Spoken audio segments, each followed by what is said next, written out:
السلام علیکم ورحمۃ اللہ وبرکاتہ۔ الحمد للہ رب العالمین والعاقبۃ للمتقین والصلاة والسلام علی سید الانبیاء والمرسلین نبینا محمد وعلی آلہ وصحبہ اجمعین، اما بعد فاعوذ باللہ من الشیطان الرجیم، بسم اللہ الرحمن الرحیم۔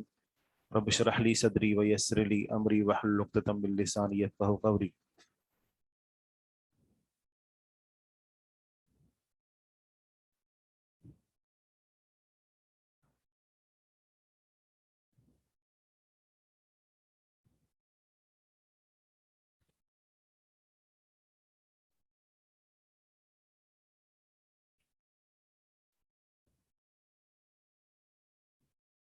یہ کہاں سے ہوگا بھائی بڑا؟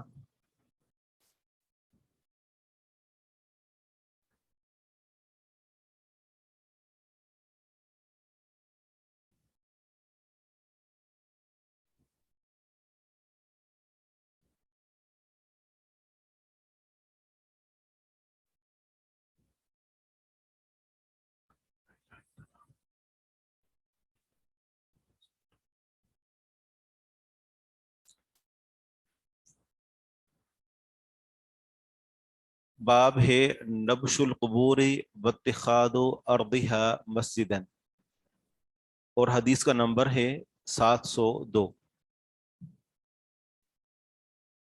نبش القبور، قبروں کو اکھیڑنا۔ نبش القبور، قبروں کو اکھیڑنا۔ واتخاذ ارضها مسجدا، اور اس کی زمین کو مسجد بنانا۔ قبروں کو اکھیڑ کر قبروں کی جگہ کو مسجد بنانا۔ عن انس بن مالک رضی اللہ عنہ، سیدنا انس بن مالک رضی اللہ عنہ سے روایت ہے، فرماتے ہیں کہ لما قدم رسول اللہ صلی اللہ علیہ وسلم نزل فی عرض المدینہ، جب رسول اللہ صلی اللہ علیہ وسلم مکہ سے آئے تو مدینہ کے ایک طرف یا مدینہ کے ایک کونے میں اترے، مدینہ کے ایک طرف پڑاؤ ڈالا۔ فی حین، ایک ایسے محلے میں، یقال لہم بنو عمرو بن عوف، فی حین ایک ایسے محلے میں کہ انہیں بنو عمرو بن عوف کہا جاتا تھا۔ فاقام فیہم 14 لیلۃ، بس آپ علیہ الصلوۃ والسلام نے ان میں قیام کیا، ان میں ٹھہرے 14 راتیں۔ ثم ارسل الى ملأ من بنی النجار، پھر آپ علیہ الصلوۃ والسلام نے پیغام بھیجا بنو نجار کے ایک گروہ کی طرف۔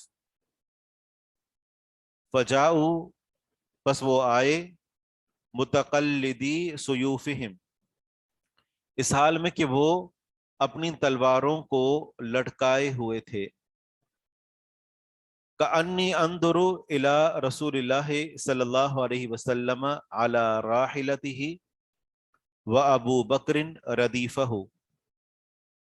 انس رضی اللہ عنہ فرماتے ہیں کہ وہ منظر مجھے اس طرح یاد ہے، کأنی انظر، گویا کہ ابھی بھی میں، یعنی وہ منظر میرے تصور میں اس قدر پیوست ہے، گویا کہ میں دیکھ رہا ہوں رسول اللہ صلی اللہ علیہ وسلم کی طرف، علی راحلتہ، کہ آپ اپنی سواری پر تھے، و ابو بکر ردیفہ، اور ابو بکر صدیق رضی اللہ عنہ آپ کے ردیف تھے۔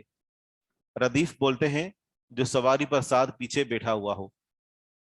یہ بھی ممکن ہے کہ ابو بکر صدیق رضی اللہ عنہ رسول اللہ صلی اللہ علیہ وسلم کے ساتھ ایک ہی اونٹ پر پیچھے سوار ہوں، اور یہ بھی ممکن ہے کہ 2 اونٹ ہوں، اگلے اونٹ پر رسول اللہ صلی اللہ علیہ وسلم ہوں اور پچھلے اونٹ پر ابو بکر صدیق رضی اللہ عنہ۔ وَمَلَأٌ مِّن بَنِي النَّجَّارِ حَوْلَهُ، اور بنو نجار کا ایک گروہ آپ کے ارد گرد تھا۔ یہ بنو نجار کون تھے؟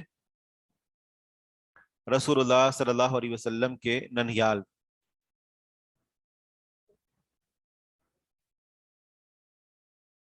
دادا کے، اور والدہ بنو مخزوم دیا۔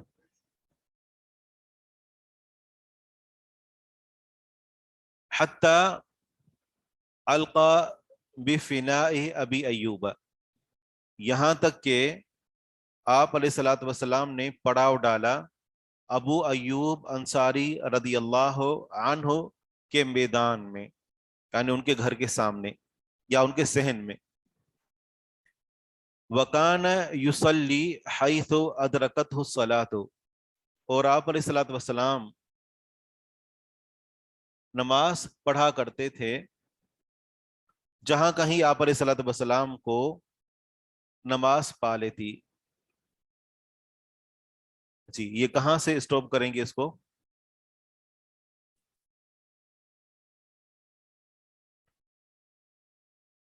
جی کوئی تو بتائے۔ اچھا اسٹاپ شیئر، ٹھیک ہے، کہیں نہ کہیں بندہ ہاتھ لگا دیتا ہے نا، کچھ نہ کچھ ہو جاتا ہے، ہو گیا کام۔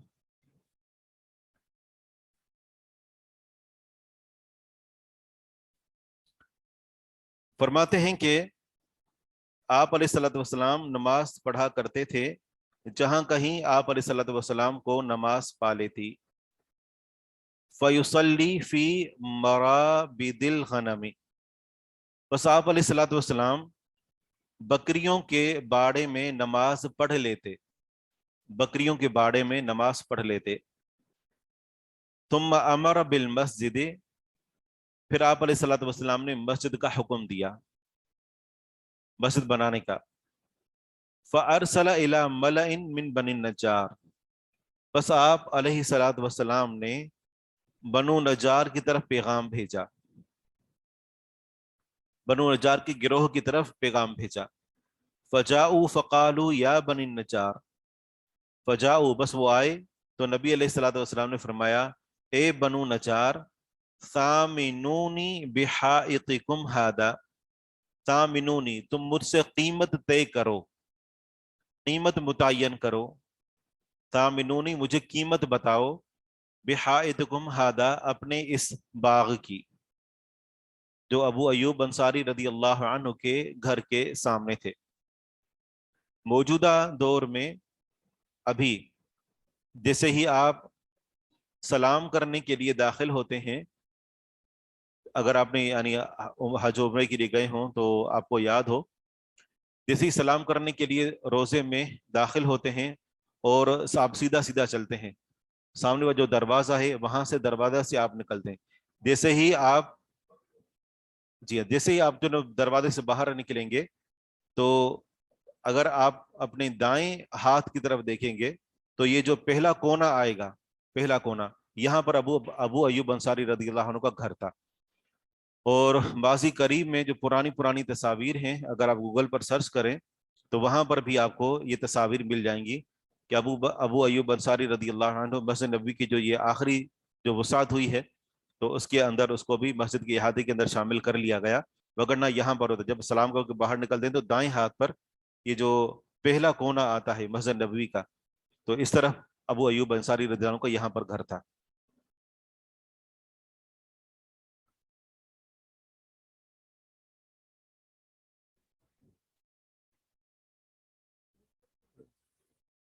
صحیح تو ہوتے ہی نہیں۔ جی صحن تو ہے ہی، بالکل اگلا صحن ہے، جی ہاں، جہاں پر امام کی جو وہ کھڑے ہونے کی جگہ ہوتی ہے نا، ہاں بالکل، تو اس کے ساتھ ہی جہاں پر امام کھڑا ہوتا ہے نا مثال کے طور پر، تو اس کے دائیں طرف، بلکہ اس کی بائیں طرف ہوگا، بالکل بائیں طرف۔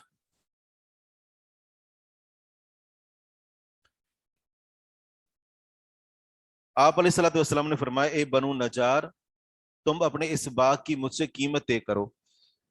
انہوں نے کہا واللہ لا نطلب ثمنہ، اللہ کی قسم ہم اس کی قیمت کا مطالبہ نہیں کریں گے، الا الی اللہ عز وجل، مگر یہ کہ یہ اللہ عز وجل کی طرف ہے، یعنی اللہ عز و جل سے ہم اس کی قیمت کا مطالبہ کریں گے، یہ اللہ تعالیٰ کے لیے وقف ہے۔ قال انس وکانت فیہ قبور المشرکین، انس رضی اللہ عنہ فرماتے ہیں کہ اس باغ میں مشرکوں کی قبریں تھیں، اور یہیں سے استدلال ہے۔ وکانت فیہ خرب، اور اس میں بنجر زمین تھی۔ وکان فیہ نخل، اور اس میں کھجور کے درخت تھے۔ فامر رسول اللہ صلی اللہ علیہ وسلم بقبور المشرکین فنبشت، بس آپ علیہ الصلوۃ والسلام نے مشرکوں کی قبروں کے بارے میں حکم دیا، بس ان کو اکھاڑا گیا۔ وبالنخل، اور کھجوروں کے بارے میں حکم دیا، فقطعت، بس ان کو کاٹا گیا۔ وبالخرب، اور اس بنجر زمین کے بارے میں حکم دیا، فسویت، بس اس کو برابر کر دیا گیا، جو کھڈے تھے، جو اوپر نیچے زمین تھی، اس کو برابر کر دیا گیا۔ فصف النخل قبلۃ المسجد، بس انہوں نے بچھا دیا، انہوں نے رکھ دیا النخل، کھجور کے درخت کو، کھجور کے تنے کو، قبلۃ المسجد، مسجد کے قبلے میں، مسجد کے قبلے کی طرف اس کو رکھ دیا۔ وجعلوا عزادتیہ الحجارۃ، اور اس کے دونوں چوکٹ اس کو بنایا الحجارۃ، پتھر کے۔ وجعلوا ينقلون الصخر، اور وہ شروع ہوئے منتقل کر رہے تھے چٹانیں، الصخرہ چٹانیں یعنی چھوٹے چھوٹے پتھر۔ وہم یرتجزون، اس حال میں کہ وہ اشعار پڑھ رہے تھے، رجز شعر، شعر پڑھنا، اس حال میں کہ وہ شعر پڑھ رہے تھے۔ ورسول اللہ صلی اللہ علیہ وسلم معہم وہم یقولون، اس حال میں کہ رسول اللہ صلی اللہ علیہ وسلم ان کے ساتھ تھے اور وہ کہہ رہے تھے، اللہم لا خیر الا خیر الآخرہ، یا اللہ کوئی بھلائی نہیں ہے سوائے آخرت کی بھلائی کے۔ فانصر الانصار والمہاجرۃ، بس تو مدد کر انصار اور مہاجرین کی۔ اس حدیث مبارکہ میں ہمارے سامنے کئی ایک مسائل معلوم ہوتے ہیں۔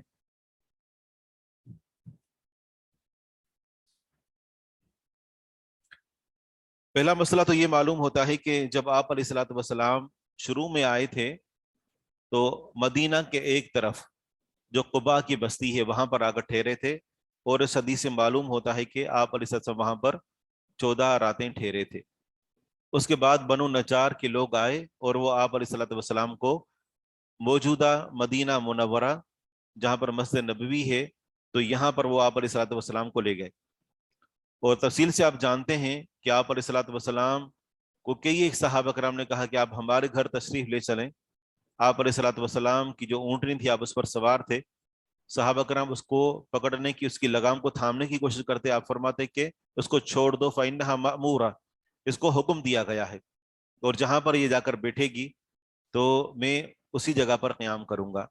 تو یہ جا کر ابو ایوب انصاری رضی اللہ عنہ کے گھر کے سامنے آ کر بیٹھ گئی، اس کے بعد اٹھی، پھر دوبارہ آ کر وہیں پر آ کر بیٹھ گئی، تو آپ علیہ الصلوۃ والسلام نے وہیں پر پڑاؤ ڈالا۔ جب آپ علیہ الصلوۃ والسلام آئے تو ابو بکر صدیق رضی اللہ عنہ آپ کے ساتھ ہے، جس سے پتہ چلا کہ ایک سواری پر سوار ہونا اور کسی کو اپنے پیچھے ردیف کے طور پر بٹھانا، یہ عمل بھی اس حدیث سے معلوم ہوتا ہے۔ اس کے بعد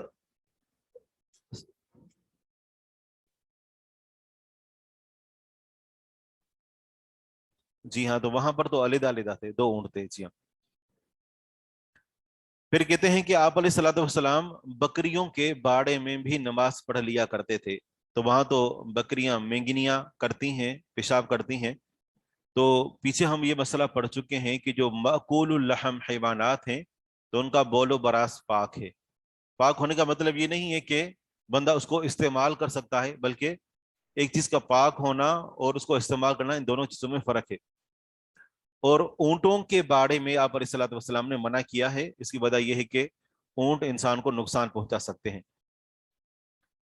پھر یہ کہ آپ علیہ الصلوۃ والسلام نے ان کو ان کی قیمت دی، اس باغ کی جو قیمت تھی وہ قیمت ان کو ادا کر دی۔ ملکیت جب اپنے پاس پہنچ گئی تو اب آپ علیہ الصلوۃ والسلام کو اختیار حاصل تھا کہ اس زمین کے ساتھ جو چاہے معاملہ کریں، لیکن اس کے اندر پہلے سے مشرکین کی قبریں موجود تھیں۔ اس سے معلوم ہوا کہ اگر کسی مسجد کے اندر قبریں موجود ہیں تو ان قبروں کو زائل، بھلے اس سے کوئی فرق نہیں پڑتا کہ وہ مسلمان ہو یا مشرک ہو، ان قبروں کو وہاں سے ہٹا دینا ضروری ہے۔ اور اگر قبریں موجود ہیں تو پہلی بات ہے وہاں مسجد بنانی ہی نہیں چاہیے۔ ہمارے ہاں عموماً لوگوں کو دفنانے کے لیے قبرستان کی طرف جاتے ہیں تو کہتے ہیں کہ یہاں پر ایک ضرورت ہے مسجد کی، اور مسجد قبرستان کے ساتھ بنا دی جاتی ہے، تو یہ طریقہ کار غلط ہے۔ مسجد کو بالکل ایک سائیڈ میں ہونا چاہیے کہ قبلے کی سمت میں یا اس کے آگے پیچھے دائیں بائیں اس کے احاطے میں یا قرب و جوار میں کوئی قبر نہیں ہونی چاہیے۔ قبرستان سے بالکل ہٹ کر، بالکل جو ہے وہ علیحدہ جگہ پر اگر کوئی مسجد بنائی جائے جہاں پر ضرورت ہو تو بنائی جا سکتی ہے، باقی قبر کے ارد گرد بالخصوص قبلے کی سمت میں بنانا ناجائز حرام ہے، اور اس میں نماز پڑھنا جائز نہیں ہے۔ سے آپ اندازہ لگا سکتے ہیں کہ ہمارے ہاں کئی ایک مساجد کے اندر قبریں موجود ہیں، اور بسا اوقات وہ مسجد بننے کے بعد وہ قبریں بنائی جاتی ہیں۔ گلستان جوہر میں ہمارے ہاں کراچی میں یہاں ایک جو پہلے نثر پارک میں جو حملہ ہوا تھا تو اس میں کافی لوگ مر گئے تھے، تو وہاں کا بھی کوئی محتمم تھا تو اس کو اسی مسجد کے اندر دفن کر دیا، اور وہ مسجد وہاں موجود ہے گلستان جوہر میں۔ تو آپ اندازہ لگائیں کہ صریح طور پر احادیث موجود ہیں، اور مزید ہم آگے پڑھیں گے۔ اس سے یہ بھی پتہ چلا کہ کسی حکمت عملی کے تحت اگر کوئی ضرورت پیش آ جائے تو قبروں کو اکھیڑا جا سکتا ہے، مردوں کو باہر نکالا جا سکتا ہے اگر کوئی اس طریقے سے کوئی ضرورت پیش آ جائے۔ جیسے مثال کے طور پر موجودہ دور میں اگر جو ہے کسی کا پوسٹ مارٹم کرنا ہو، کسی کا ڈی این اے معلوم کرنا ہو، قاتل کو پکڑنا ہو، جرم کی وجہ معلوم کرنی ہو، تو صحیح، وہ تو بہرحال باہر موجود ہے، اس کو دفنایا تو نہیں گیا تھا، دفنانے کی تو کوئی روایت نہیں ہے، اس کو دفنایا گیا تھا، بعد میں اس کو نکالا گیا۔ صحیح۔ اور دوسری جو بات معلوم ہوئی یہ کہ وہ بن نخل فقطعت، کھجور کے درخت ان کو کاٹ دیا گیا۔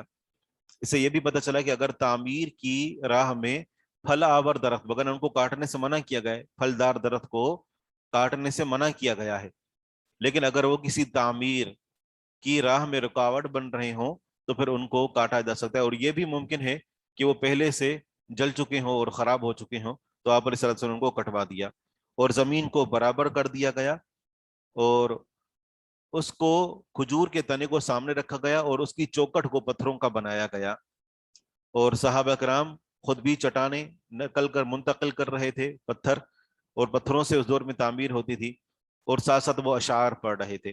اشعار پڑھنے کا اس میں فائدہ یہ ہوتا ہے کہ ایک جوش، ایک حماست اس کے اندر بڑھتی ہے، جذبہ انسان کے اندر پیدا ہوتا ہے، بالخصوص اس طرح کے اشعار، اور آپ علیہ الصلوۃ والسلام کی موجودگی میں اشعار پڑھے گئے۔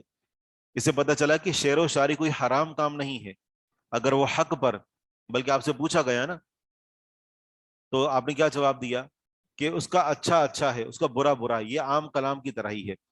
تو اشعار کو آپ علیہ الصلوۃ والسلام کے سامنے پڑھا گیا، اور آپ علیہ الصلوۃ والسلام وہاں پر موجود تھے، جس سے پتہ چلا کہ ایک اجتماعی کام کے اندر اور ایک ماحول بنانے کے لیے، لوگوں کے جذبات کو ابھارنے کے لیے شعروں کا سہارا لیا جا سکتا ہے۔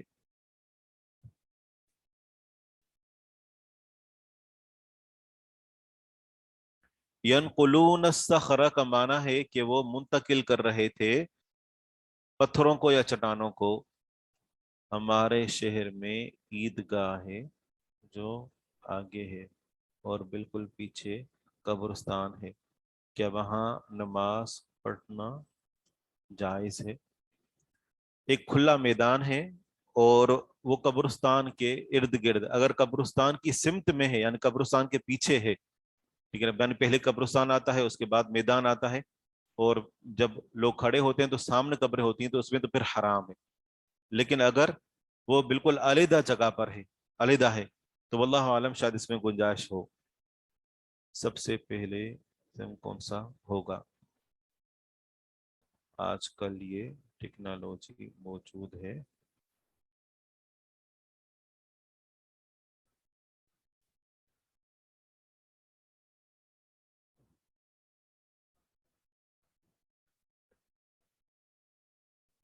صحیح۔ بالکل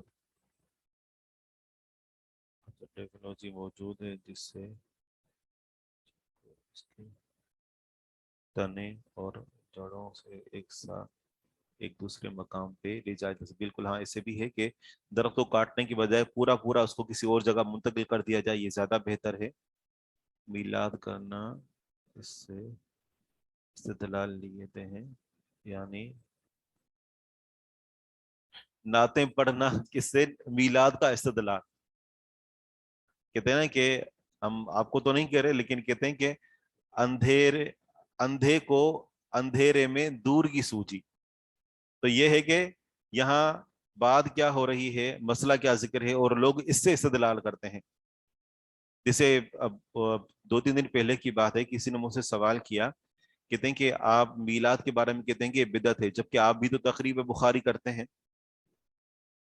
سوال ہے نا ان کا اپنی جگہ پر، جو بڑا علمی سوال ہے۔ بات یہ ہے کہ کیا ہم تقریب کے لیے کوئی دن خاص کرتے ہیں؟ پہلی بات یہ، کیا تقریب کے لیے کوئی وقت خاص ہے، کوئی دن خاص ہے، کوئی مہینہ، کوئی سال خاص ہے؟ نہیں۔ کیا ہم یہ کہتے ہیں کہ یہ سنت سے ثابت ہے؟ کیا ہم اس کو دین کا حصہ مانتے ہیں؟ کیا ہم یہ ثواب سمجھ کر کرتے ہیں؟ بس ایک قسم کا ایک یعنی معاشرتی ایک معاملہ ہے کہ دین پڑھنے کے لیے ایک طالب علم آیا اور یہ ہے کہ وہ 8 سال بعد فارغ ہو رہا ہے، تو الوداع تقریب کر کے ایک مجلس منعقد کر کے کھانے کا اہتمام کر کے اور اس کو جو ہے وہ جانے دینا، تو اس کے اندر اس کو میلاد کے اوپر تشبیہ دے کر کہنا کہ جب تم کرتے ہو تو ہمیں بھی اجازت ہونی چاہیے، تو ظاہری بات ہے کہ یہ تشبیہ اس پر نہیں دی جا سکتی، کیونکہ یہ ایک عام ایک معاشرتی ایک معاملہ ہے، اس کا دین کے ساتھ کوئی تعلق نہیں ہے۔ اگر تقریب بخاری نہ بھی کریں تو پھر بھی بندے کا دین مکمل ہے، اسے کوئی ضرورت نہیں ہے، صرف معاشرتی طور پر یہ کیا جاتا ہے تاکہ بس ایک پراپر طریقے سے پتہ چلے کہ طالب علم فارغ ہوا ہے، علماء کی صف میں داخل ہوا ہے، بس اس وجہ سے۔ اور علماء کسی بھی موقع پر اگر وہ خلاف شریعت نہ ہو تو اس موقع پر جمع ہونا اور کھانا کھلانا اس کو جو ہے وہ جائز سمجھتے ہیں، بلکہ آپ کو حیرت ہوگی کہ ابن عثیمین رحمہ اللہ نے یہاں تک کہا ہے، کہتے ہیں کہ اگر ختنہ بچے کا ختنہ کروایا جاتا ہے نا، کہتے ہیں اس موقع پر بھی اگر آپ کھانا تیار کرتے ہیں نا، رشتہ داروں کو جمع کرتے ہیں، یہ بھی حرام نہیں ہے، یہ بھی حرام نہیں ہے۔ ہمارے علماء اس میں سختی کرتے ہیں کیونکہ پھر اس میں وہ ڈھول ڈھمک کے اور پھر پتہ نہیں کیا سے کیا جو شروع ہو جاتا ہے، یا اندرون سندھ میں یا پنجاب میں آپ نے دیکھا ہوگا، تو وہ تو خرافات ہیں، لیکن اگر صرف کھانے کی حد تک ہو تو علماء نے اس کو بھی جائز قرار دیا۔ اچھا یہ بھی میں نے مسئلہ کسی جگہ بیان کیا تو کہہ رہے ہیں یہ شیخ صاحب یہ اگر سنت ہے تو سنت تو اور بھی ہیں، مونچھوں کے بال کاٹنا، زیر ناف بال کاٹنا، بالوں کے بال کاٹنا، تو اس کا مطلب یہ کہ ہم بال کاٹ کر آئیں اور دعوت کریں لوگوں کی؟ جی کہاں؟ نہیں، میرا مطلب یہ ہے کہ ثابت تو کہیں پر بھی نہیں ہے، ٹھیک ہے نا، ثابت تو ختنے کے موقع پر بھی نہیں ہے۔ نہیں یہ تو کراچی میں ہوتا ہے نا، یہ تو کراچی میں ہوتا ہے ختنہ، اسی دن ہوتا ہے یعنی جس دن عقیقہ کرنا ہوتا ہے، لیکن اگر کچھ تو اس کو مؤخر کرتے ہیں بالفرض۔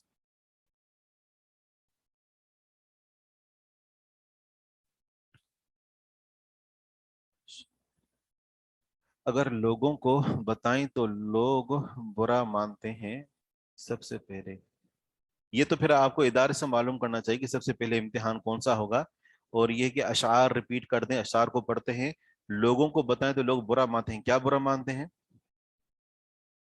اشعار یہ ہے اللہم اے اللہ، لا خیر نہیں ہے کوئی بھلائی، نہیں ہے کوئی خیر، الا خیر الاخرہ مگر آخرت دخل، دنیا کے اندر کوئی بھلائی نہیں ہے، بھلائیاں تو صرف آخرت کی ہی ہیں کیونکہ وہ دائمی ہیں، ابدی ہیں۔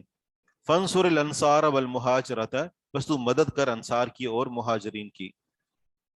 یہ تو آپ نے ابھی ختم بخاری والی بات کہی ہے، تو ابھی کچھ دن پہلے مفتی تقی عثمانی صاحب کا ایک بیان آیا تھا، وہ کہہ رہے تھے کہ جس حساب سے ختم بخاری کی تقاریب ہو رہی ہیں مساجد میں، تو مطلب انہیں یہ ڈر ہے کہ کہیں یہ بدعت نہ بن جائے، تو کیا یہ بھی بدعت میں پھر شامل ہو جائیں گے اس طرح اگر کوئی؟ مفتی تقی عثمانی نے بھی اس بارے میں بات کی تھی، اور ہمارے علماء بھی کہتے ہیں کہ اس کو اس طریقے سے منانا، جس طریقے سے پابندی کے ساتھ شعبان کے مہینے میں کچھ دنوں کو خاص کر لینا، تو یہ ممکن ہے کہ ایک جڑ پکڑ جائے، ٹھیک ہے نا، یہ انہوں نے بیان کیا تھا، آپ نے بتایا؟ جی ہاں بالکل۔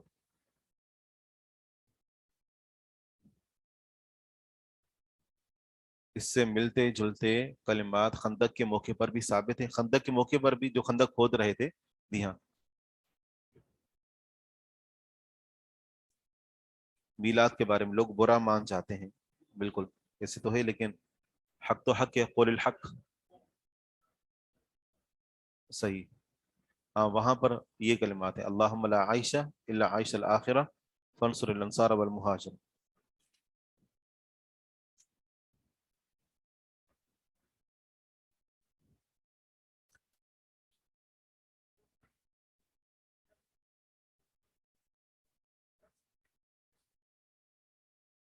جی صحیح صحیح صحیح. بلکہ علماء میں کہہ رہا ہوں صحابہ کرام جس عثمان رضی اللہ عنہ سے اور دیگر سے بھی ثابت ہے کہ وہ قرآن کریم کی تکمیل کی خوشی میں انہوں نے دعوت کا اہتمام کیا تھا. تو اس سے پتہ چل رہا ہے کہ ایک یعنی خوشی کے موقع پر، لیکن اس کو دن اور وقت کی تخصیص کیے بغیر.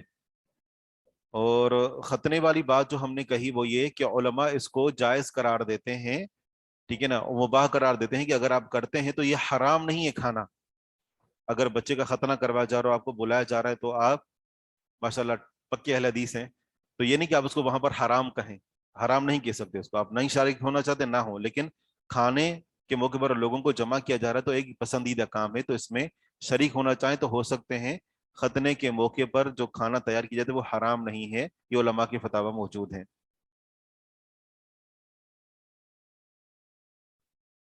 عدادتہی کا مطلب ہے کہ اس کے دونوں، یہ بار بار لفظ تھوڑا مجھے مشکل لگ رہا ہے اردو میں، کیا بولتے ہیں اس کو؟ چوکٹ.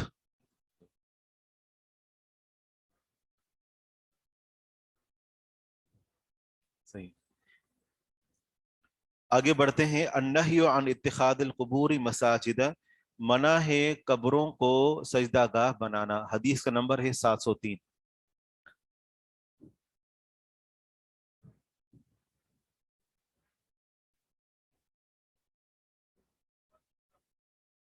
حجار مطلقاً پتھر کو بولتے ہیں، اور صخرتاً عام بولتے پر چٹان کو بولا جاتا ہے. جی ہاں. عن عائشة وابن عباس رضی اللہ عنہما قال لما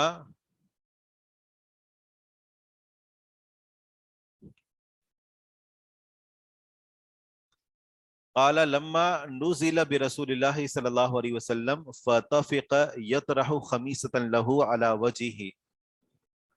عائشہ اور ابن عباس رضی اللہ عنہما سے روایت ہے، فرماتے ہیں کہ جب لما نزل برسول اللہ، جب اتارا گیا رسول اللہ صلی اللہ علیہ وسلم پر، یعنی آپ علیہ الصلوۃ والسلام پر موت کے اثرات ظاہر ہوئے. لما نزل، جب رسول اللہ علیہ وسلم پر موت اتری، موت کے آثار ظاہر ہوئے. جب رسول اللہ صلی اللہ علیہ وسلم پر موت اتری، فتفق، بس آپ علیہ الصلوۃ والسلام شروع ہوئے. یطرح، آپ علیہ الصلوۃ والسلام ڈال رہے تھے، خمیسۃ لہو، اپنی چادر، خمیسۃ لہو، اپنی چادر کو.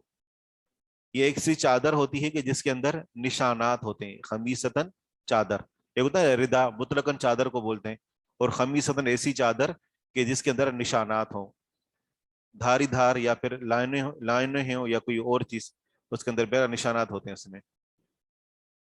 تو آپ علیہ الصلوۃ والسلام ڈال رہے تھے اپنی چادر کو علی وجہہ، اپنے چہرے پر. فَإِذَا اغْتَمَّ، جب آپ علیہ الصلوۃ والسلام کی سانس گھٹتی، اذا اغتم، جب سانس رکتی یا سانس گھٹتی، کشفها عن وجہہ، تو اس کو اپنے چہرے سے ہٹا دیتے. قال وہو کذالک، آپ علیہ الصلوۃ والسلام نے فرمایا اس حال میں کہ آپ اسی کیفیت میں تھے، اسی کیفیت میں فرمایا.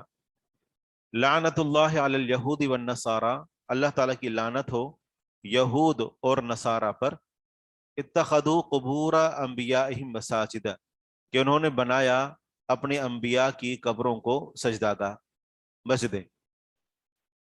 اس حدیث میں اگر ہم غور کریں تو ہمارے لیے بہت ساری نصیحتیں موجود ہیں کہ اللہ کے رسول صلی اللہ علیہ وسلم امام الانبیاء، ہیں اور افضل البشر ہے، اس کے باوجود موت کی کیفیت پر جو اذیت ہے وہ آپ علیہ الصلوۃ والسلام نے بھی برداشت کی۔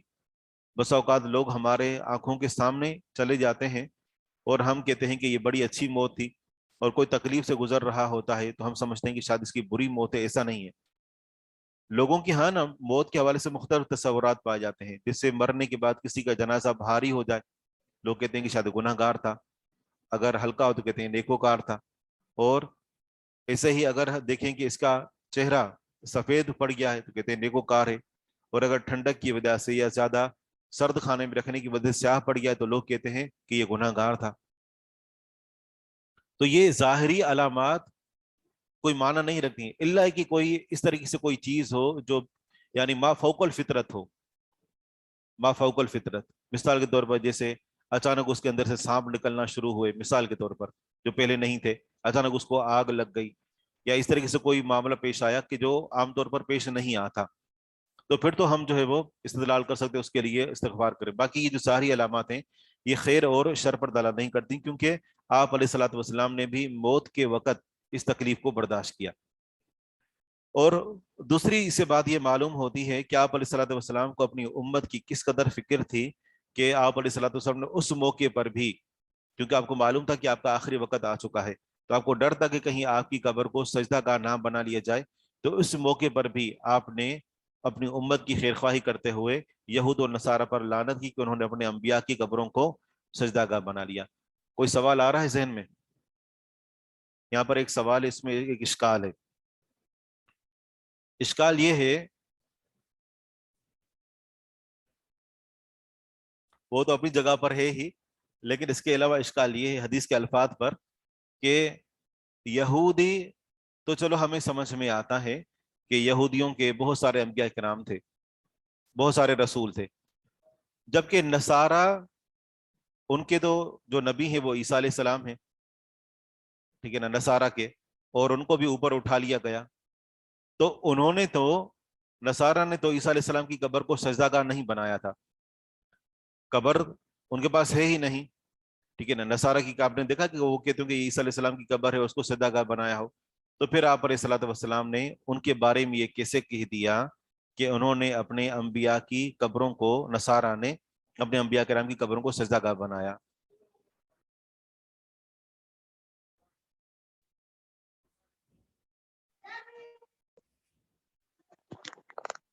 مائک میں بولیے،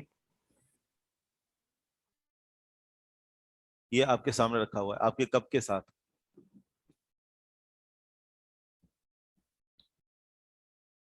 الحمدللہ، کیونکہ نصارہ جو ہے وہ شریعت موسوی پر ایمان رکھتے ہیں، صحیح، انہیں مانتے ہیں، صحیح، تو شریعت موسوی کے تحت جو ہے جتنے انبیاء کے ساتھ ان کے برگزیدہ اصحاب آئے صحیح، جو اولیاء اللہ ہی تھے، تو نصارہ عیسیٰ علیہ السلام کے اصحاب بھی جو ہے وہ اولیاء اللہ میں شامل تھے، اور اس چین سے جو ان کے علماء گزرے جن کو یہ نیک تصور کرتے تھے، ان سے مراد وہ قبریں ان کی بنانا ہے، جیسے سورہ کہف میں صحیح، بالکل، آپ 7 نے بہت اچھا نوجوانوں نے جواب دیا، اور یہی جواب ہے کہ کیونکہ نصارہ پیروکار تھے یہودیوں کے۔ نصارہ ان تمام انبیاء و رسول پر ایمان رکھتے تھے کہ جن کے اوپر یہودی ایمان رکھتے تھے، تو نصارہ نے بھی ان لوگوں، ان انبیاء، ان رسول، کیونکہ رسول الگ ہوتا ہے، نبی الگ ہوتا ہے، ان رسولوں کی اور ان نبیوں کی قبروں کو سجدہ گاہ بنا لیا کہ جن کو یہودیوں نے سجدہ گاہ بنا لیا تھا۔ اور دوسری بات یہ ہے کہ اس حدیث میں وضاحت نہیں ہے، صحیح مسلم کی روایت میں ہے، وہاں پر بصالحیہم کے الفاظ ہے، تو عیسیٰ علیہ السلام کے جو حواری تھے، جو برگزیدہ شخصیات تھے، تو انہوں نے یعنی عیسائیوں نے ان کی قبروں کو بھی سجدہ گاہ بنا لیا۔ تو پتہ چلا کہ نصارہ نے بھی انہی انبیاء و رسول اور نیک لوگوں کی قبروں کو سجدہ گاہ بنا لیا کہ جن کو یہودیوں نے بنایا تھا، اور خود اپنی عیسائیت کے اندر جو ان کے برگزیدہ شخصیات تھیں اس کو بھی انہوں نے ان کی قبروں کو سجدہ گاہ بنا لیا، تو اس وجہ سے آپ علیہ الصلوۃ والسلام نے دونوں پر لعنت کی۔